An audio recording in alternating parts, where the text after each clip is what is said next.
hay mayor orgullo para un pueblo que conocer los hechos históricos que nos forjaron como tal. Caborca nos puede contar a través de su templo una maravillosa hazaña, llena de valor, solidaridad y patriotismo. Un edificio de casi 200 años que aún conserva las cicatrices de aquel ataque filibustero en los primeros días de abril de 1857.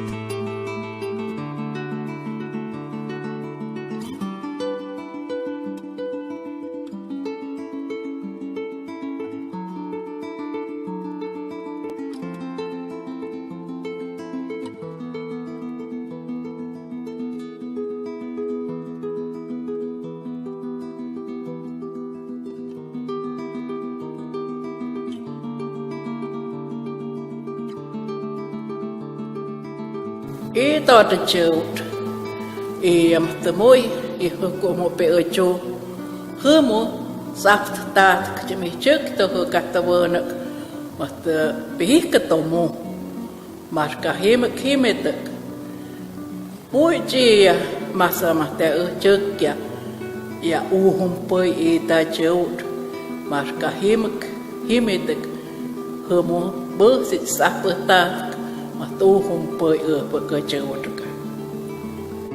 El recién nacido México de mediados del siglo XIX sangraba todavía la mutilación de su mitad más grande, consecuencia de la cruenta guerra de 1847, ganada por los Estados Unidos de Norteamérica, país que se expandía rápida y territorialmente por la gran cantidad de emigrantes provenientes en su mayoría de Europa, quienes buscaban una mejor manera de vida.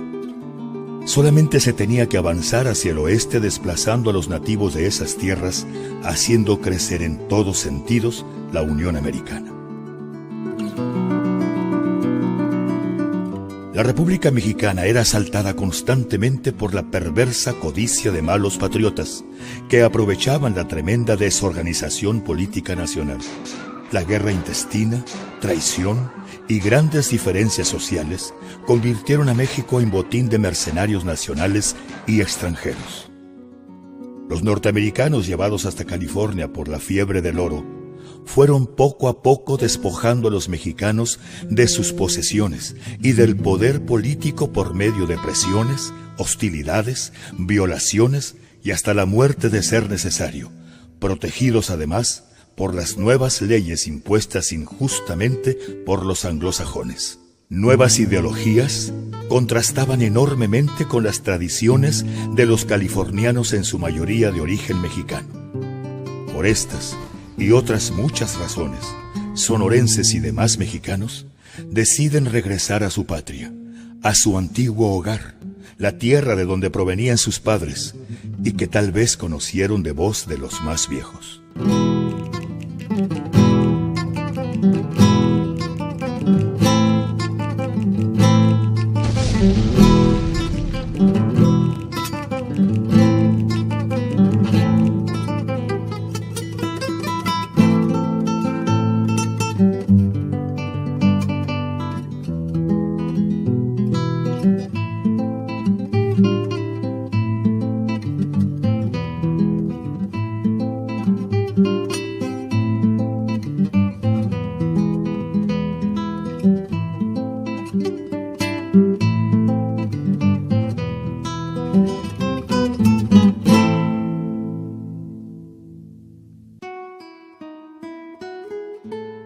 Henry Alexander Crabb, nacido en Nashville, Tennessee, en el año de 1823, mostró desde su infancia ser un líder nato. Durante su juventud abraza la carrera de las leyes. También destacó rápidamente en la política norteamericana y cumplió varias tareas públicas, incluso la de legislador. Sin embargo, ante el fracaso político al no ser electo como senador federal por el estado de California en el año de 1856, pone en marcha un plan mucho más ambicioso: apoderarse de Sonora y la península de Baja California.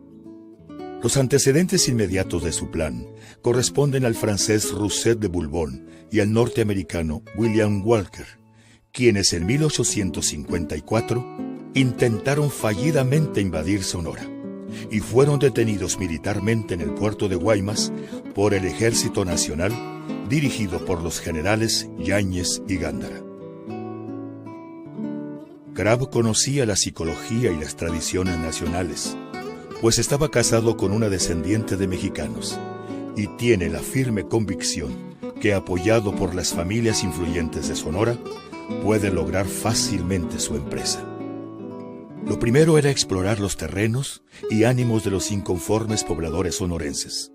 Así, y con el pretexto de unas inocentes vacaciones, visita Guaymas, Ures, Hermosillo y otros lugares, acompañado por su esposa Filomena y su cuñada, quienes provenían de California y mantenían lazos familiares y afectivos con sonorenses.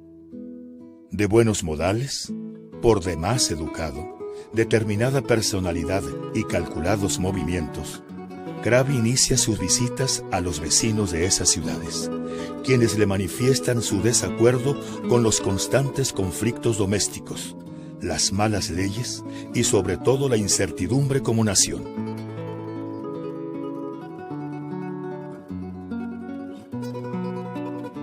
Crab y su familia política toman nota de cada una de las preocupaciones de los respetables sonorenses, comprometiéndose a mejorar dicha situación, incluso manifestando la posible anexión de Sonora a territorio norteamericano.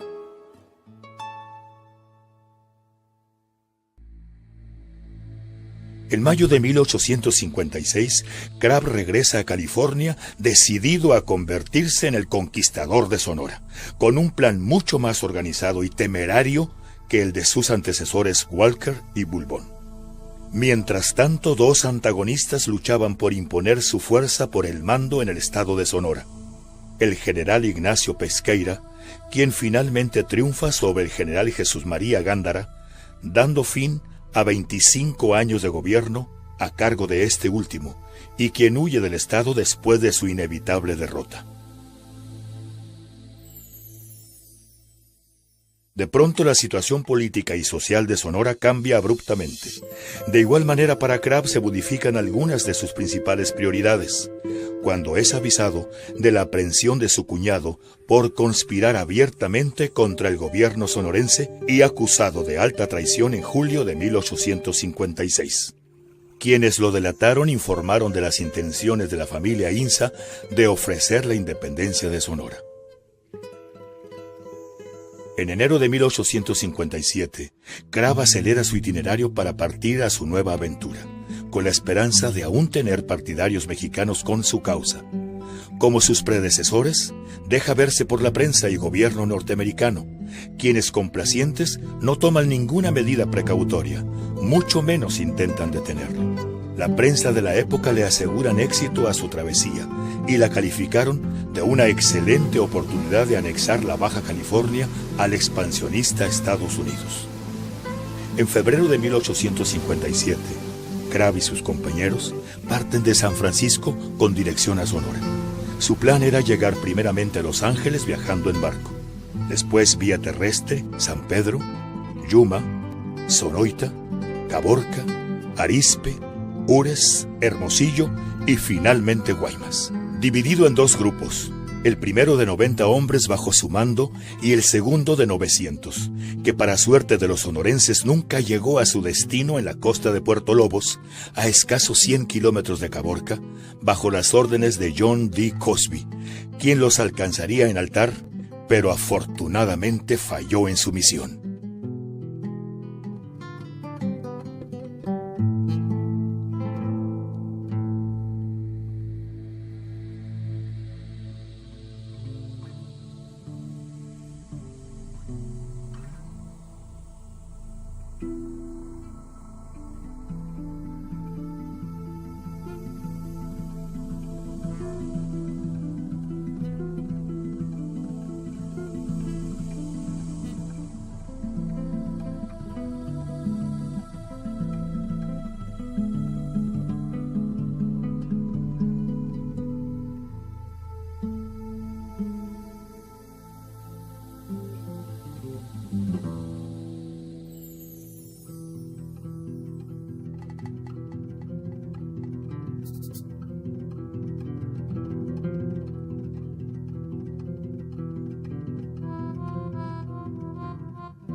Finalmente, y después de 40 largos días de cruzar el inclemente desierto, llega a la fronteriza Sonoita el 25 de marzo con su grupo llamado The Arizona Colonization Company.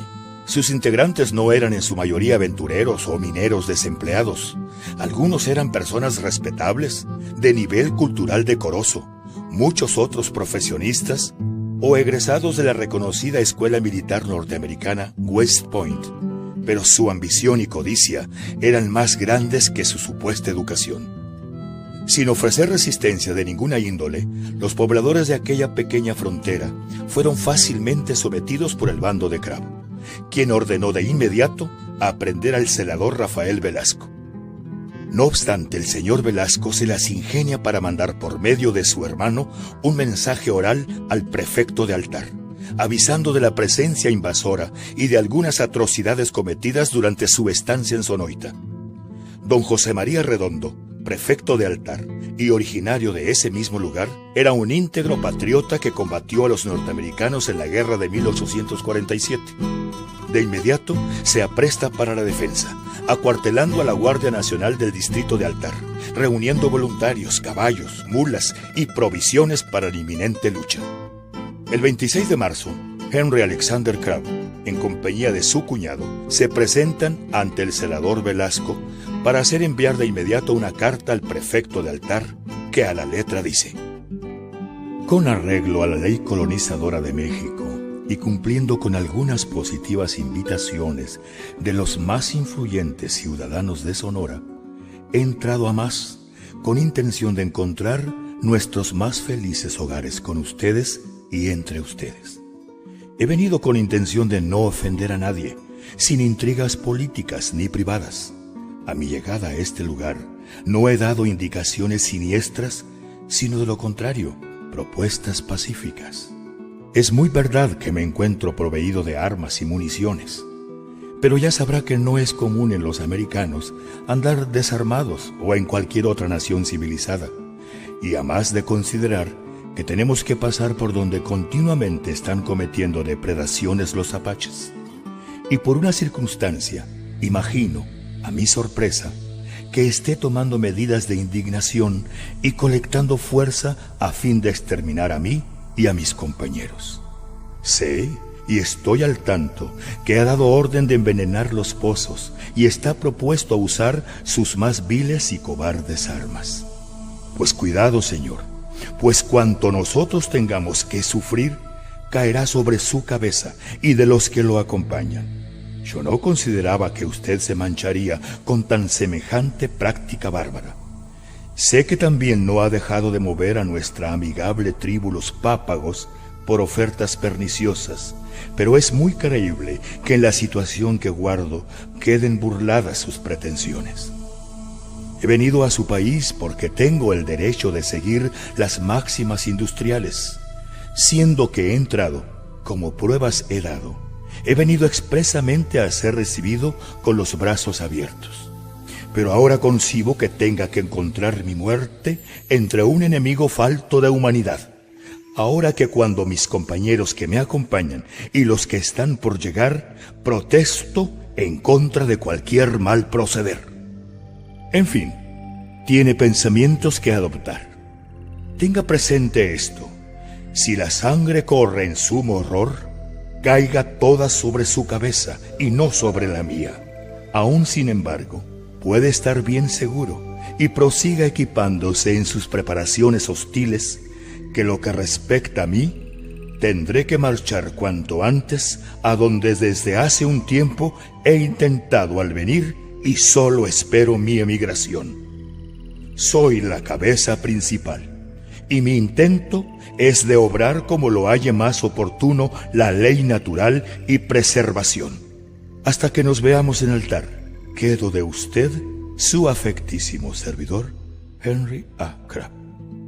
Al recibir esta insolente carta, el prefecto de altar, don José María Redondo, sin perder tiempo la envía hasta Ures, capital de Sonora en ese entonces, a través de Facundo Cáñez, diestro jinete y vecino del lugar, quien se ofreció como voluntario para esta importante misión.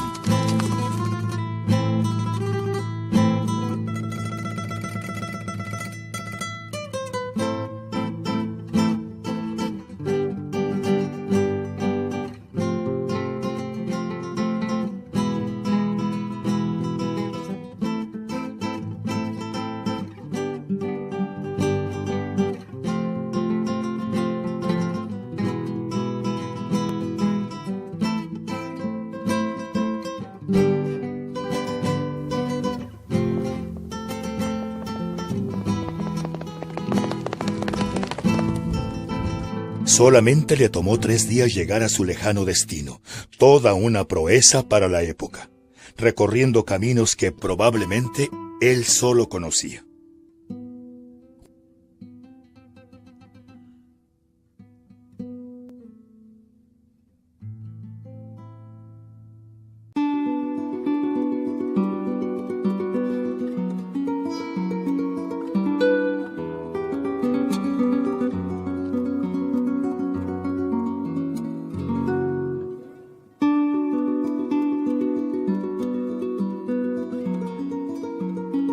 Una vez concluido su cometido, solicita permiso al mismo general Pesqueira de regresar de inmediato hasta Caborca, sin asomarse siquiera a ver a su vieja, como él le decía.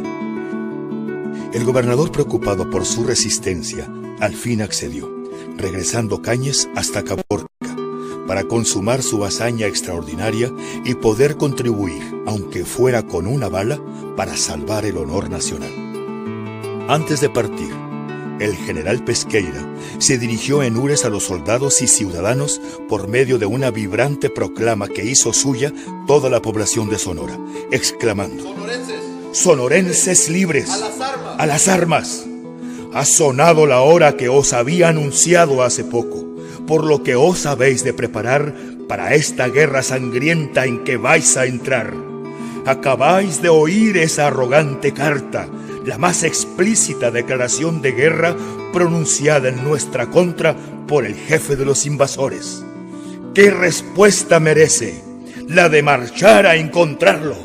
Volvemos a encontrarnos con todo el coraje que es capaz de contener un corazón indignado. Nada de compasión, nada de sentimientos generosos para ese canalla. Dejadlos morir como bestias feroces que atropellan todos los derechos del hombre y todas las leyes e instituciones sociales, que invocan las leyes naturales de la fuerza bruta como única guía. Sonorenses, haced que nuestra reconciliación sea sincera, uniéndonos para combatir esa horda de piratas sin patria, sin religión y sin honor. Haced que nuestra bandera, sublime creación del genio de Iguala, sea llevada alto, muy alto. Haced que en ella se escriban las palabras libertad o muerte, y que tenga para nosotros una significación más grande, la de la poderosa unión de 2 partidos que hace poco estaban divididos por la guerra civil. Pronto volveremos llenos de gloria, después de haber asegurado para siempre la prosperidad de Sonora y establecido, desafiando a la tiranía, este principio: el pueblo que quiere ser libre tiene que serlo. Entre tanto, conciudadanos, dad expansión al entusiasmo que embarga vuestros corazones. ¡Viva México! ¡Mueran los filibusteros! De inmediato son enviados a Caborca Hilario Gabilondo, bravío oficial del ejército, aunque nacido en España, tenía un corazón muy mexicano. Estaba al frente de sus valerosos dragones de Bavispe, incorporándose al mando el experimentado teniente coronel José María Girón, quienes rápidamente partieron a la nueva batalla, enrolando voluntarios a lo largo de su trayecto. Miércoles 1 de abril. Por su parte, Crabb se encontraba ya parapetado dentro de Caborca, detrás de una barda al norte de la población. A pesar de que algunos pobladores le sugirieron al capitán Lorenzo Rodríguez esperar a los filibusteros fuera del pueblo, éste los desoyó y decide imprudentemente hacerles frente una vez que el enemigo ya está resguardado. Rodríguez sale a su encuentro en compañía de la tropa a su mando. Una vez ubicada la posición enemiga y sin tomar ninguna medida precautoria, solicita la inmediata rendición de los filibusteros, los que responden con una certera descarga que hace caer herido de muerte al precipitado capitán mexicano. Desorganizados, los soldados nacionales se refugian en el templo junto con unos 300 civiles. Toma el control el capitán Bernardo Zúñiga. Crabb fácilmente se apodera de la casa de Ramón Bojorquez, rico comerciante caborquense, quien junto con decenas de familias se resguardan en el templo, abandonando sus pertenencias en la mal lograda huida. Crab, acompañado de 15 de sus mejores hombres, ataca de frente a los nacionales, quienes resisten valerosamente la ofensiva. Los filibusteros no hacen más movimientos militares durante el resto del día. Todas las previsiones del ejército defensor estaban servidas en la cocina que ventajosamente los americanos tomaron como fortaleza. Jueves 2 de abril. Se tiene la noticia de la muerte del capitán Lorenzo Rodríguez, quien falleció y fue sepultado en Pitiquito. Mientras tanto, en Caborca, Crab, acompañado de 5 hombres y protegido por un nutrido fuego de sus compañeros, intenta volar el templo con un barril de pólvora. Ramón Esquer descubre a tiempo los propósitos siniestros de los invasores. Lleno de arrojo, el caborquense sale a su encuentro y, haciendo gala de exacta puntería, liquida a 3 invasores e hiere a Crab en el brazo derecho.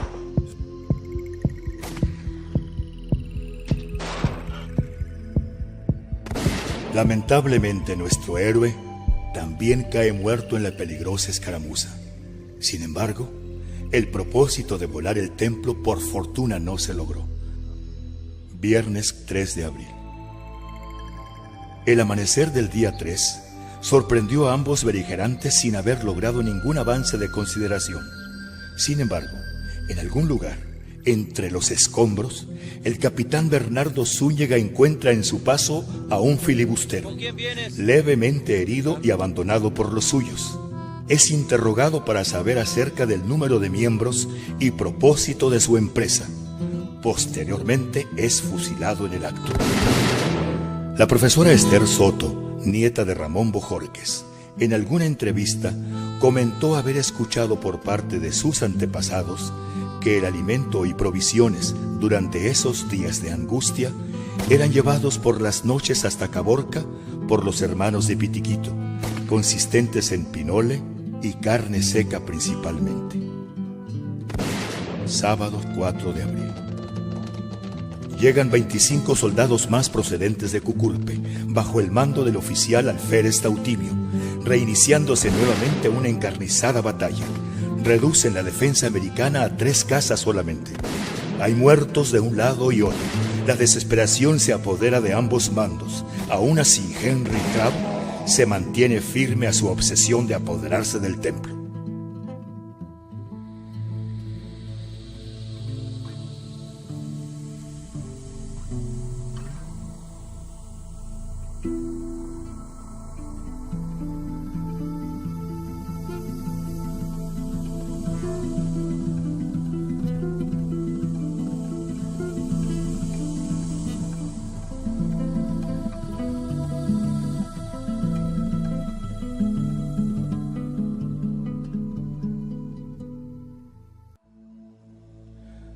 Amanece en Caborca el 5 de abril de 1857. Una calma sorda, olorosa a sudor y a pólvora, invade la conmocionada población. La escasa tropa se prepara para la nueva jornada. A las 8 de la mañana, un fuerte ruido de cascos invade el silencio del desierto. Llega impetuoso Hilario Gabilondo. La pericia del experimentado militar de inmediato se pone de relieve. Después de ser informado y reconocer las posiciones americanas, descubre que su retaguardia está desprotegida y manda de inmediato a la caballería de Santa Cruz y la infantería de Tuape, bajo las órdenes de don Manuel Elías Pro, a apostarse en dicho lugar. Por la tarde, aproximadamente a las 6, es enviado por parte de Crab uno de los suyos. Se identificó como Santiago, uno de los guías de los filibusteros. Aparece en el campo de batalla con una bandera blanca en una mano y un niño en la otra, obviamente para evitar los disparos de los nacionales. Así se hizo. Sin embargo, el propósito de esa inesperada visita era para amedrentar a los nuestros. Incluso pidió la rendición a los mexicanos. Arrestado e interrogado, Gabilondo obtiene la valiosa información que los americanos estaban construyendo un cañón y una mina para volar el templo. Concluido lo anterior, bárbaramente, sin piedad de ninguna especie, es llevado frente al pelotón de fusilamiento.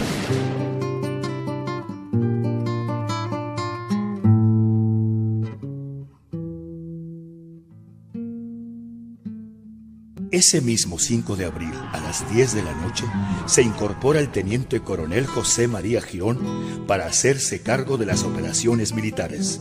El júbilo de los nacionales se desborda explicablemente.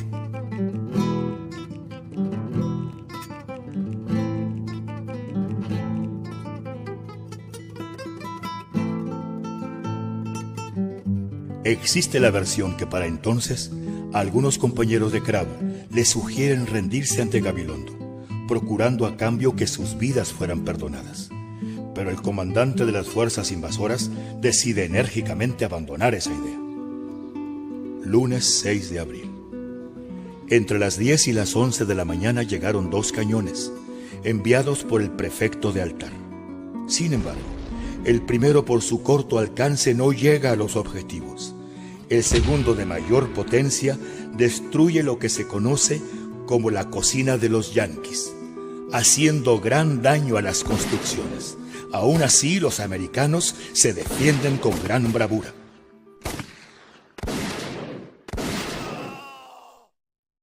Girón sugiere un asalto masivo para terminar la batalla, a pesar de estimar grandes bajas entre los nacionales por la excelente puntería de los americanos. Por la noche, cuando se preparaban para tal acción, Gabilondo sugiere a Girón incendiar las 2 casas donde están apostados los filibusteros. Siendo una idea procedente y posteriormente de ser evaluada, Girón manda llamar al polvorero para bañar con pólvora y azufre camisas y posteriormente ser arrojadas a través de la barda. Había pasado 1 hora, mientras estaban fabricando tan extraños artefactos, cuando un indígena conocido como Francisco Javier se ofrece como voluntario para lanzar a la usanza apache flechas incendiarias a las posiciones enemigas.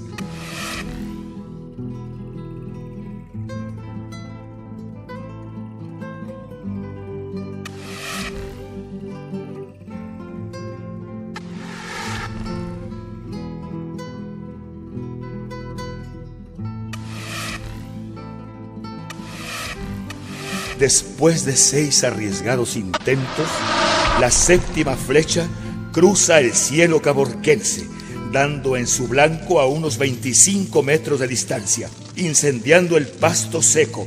Toma gran fuerza el fuego también en los techos. Los extranjeros trataron de salir a apagarlo, utilizando todos los medios a su alcance, pero los disparos de los nacionales que ya tenían cercadas las casas se los impidió.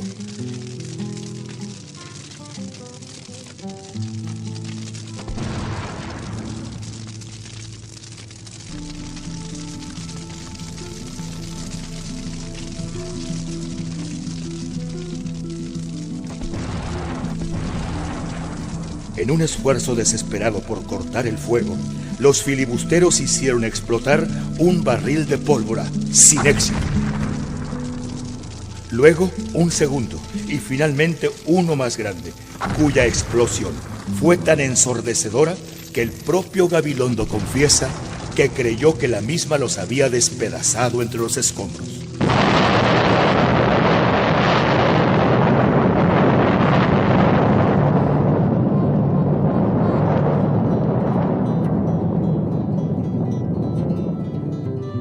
Luego, un tétrico silencio, que aprovechó Girón para tomar las últimas troneras en posesión de los piratas.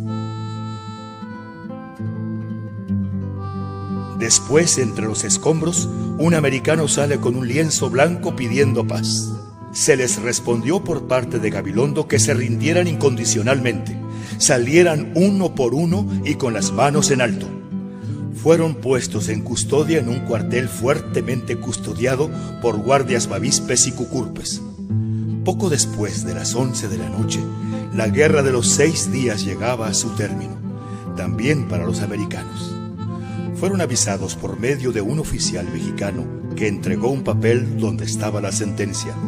Serían fusilados al amanecer.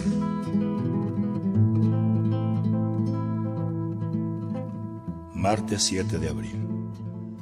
Frente a la histórica iglesia de Caborca, la tropa en formación militar y una muchedumbre de curiosos que atiborraban el sitio son fusilados en grupos de 5 y 10, todos y cada uno de los prisioneros. A Charles Evans, de 16 años de edad, le es perdonada la vida por Girón. Henry Alexander Crowe es el último en ser pasado por las armas. Primeramente es interrogado por el teniente coronel Girón y frente a frente, Crowe le declara tener 34 años, que intentaba invadir Sonora para independizarlo de México con ayuda de algunos mexicanos, de los cuales se negó a dar los nombres, y que Sonora era un mejor lugar para vivir que California. El mal logrado comandante Crowe solicita la presencia del señor Jesús Rivera, poblador de Caborca, y aclaró que aunque no tenía el gusto de conocerlo personalmente, sí tenía muy buenas referencias de ser una persona decente y caballerosa. A pesar de haber sido buscado entre los pobladores, algunos vecinos informaron que el señor Rivera se escondió una vez que supo de la presencia de los invasores en Caborca. Crowe es avisado de tal acontecimiento y entrega a Girón un hermoso reloj de oro que saca de su bolsillo, encargándole al oficial mexicano hacerlo llegar al referido señor Rivera. Acto seguido, el filibustero fue llevado frente al pelotón de fusilamiento.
Atención, pelotón. Preparen. Apunten. ¡Fuego! A la voz de fuego se dejó oír una terrible descarga y el rostro del invasor se estrelló contra el suelo que no había podido conquistar.